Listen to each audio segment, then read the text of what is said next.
Being that I live in Silicon Valley, I get a lot of looks for my car because it's not the same as driving a Tesla or a BMW. And so I've been looking for ways to really make it look good. The Rubicon interior looks great. The leather seats are gorgeous.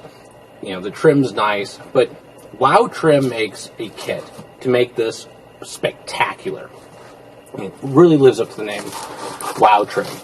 And basically you get all of these various pieces that are printed on a polyurethane sheet. And they overlay your dash bits. Now, the installation is actually super simple because all you're going to do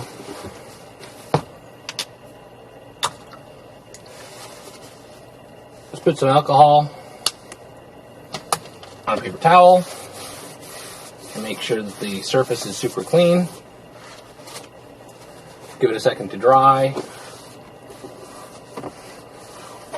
Hit it with the microfiber, and then find the appropriate piece.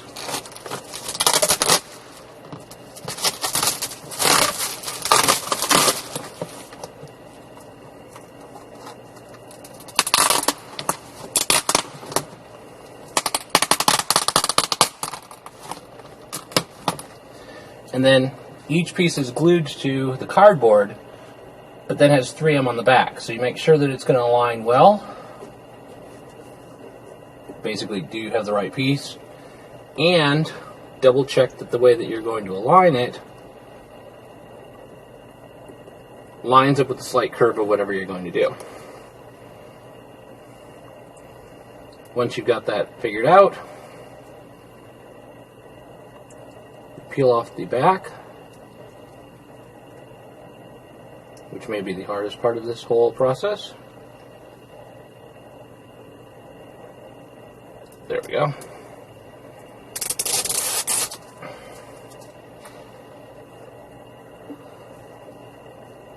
Once again, you make sure that you get it absolutely perfect because once it goes on, it's pretty hard to take off. Now, like this piece that looks like it could be the right one, this isn't. This is the back door one. So you really need to pay attention before you put them into place that you've got the right one.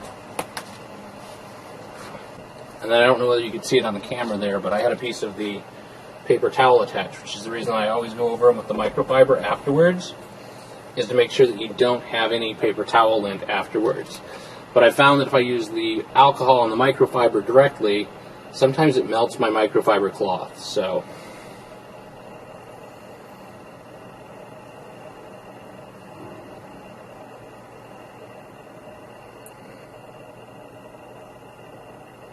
and you might consider having your girlfriend around because I don't really have enough nail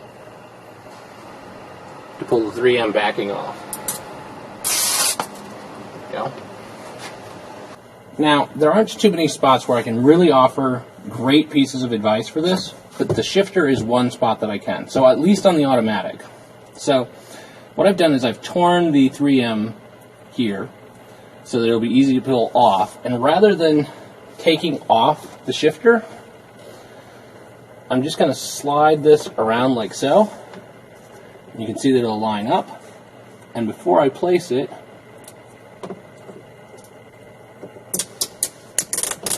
now I'm going to pull off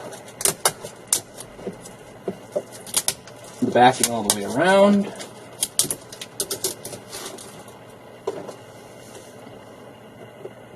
I'm going to make sure that when I place it that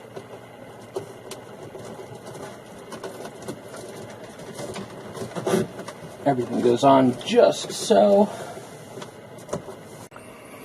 So I am blown away at how great this dash kit looks. So here it is installed, and you can see it is a very complete set. And it even includes those. So if you want it to be, there we go, door handle accents for both front and back, My leg's kind of in the way, but cup holder down there. Piece over here for the console. All of the center work. So it looks really nice. Now, the couple of things to note are this piece here in the center. You probably do need to have a hairdryer or a heat gun, and you also need it for this piece on the center console. Because of this curve, if you don't have it, this will constantly pop up. And I didn't know which piece this was until afterwards, so I put it on too late, and so I didn't get that quite right. So I'll probably have to reheat it with the heat gun and use an aftermarket adhesive. But other than that, it went on great. It looks great. I have pieces left over because there are a couple of the pieces that I think they would look okay, but I wanted it to look stock, not overdone. And I just didn't feel like some of the parts would have been there on a stock one. But there's so many pieces here. The other thing to note is it came with a bunch of different radio covers. And so depending on which radio you have, there is a lot different sets of Burlwood. So it will accommodate each of the radios, and just happens to be this is the radio that I have, and so that's what it looks like. But overall, it is spectacular.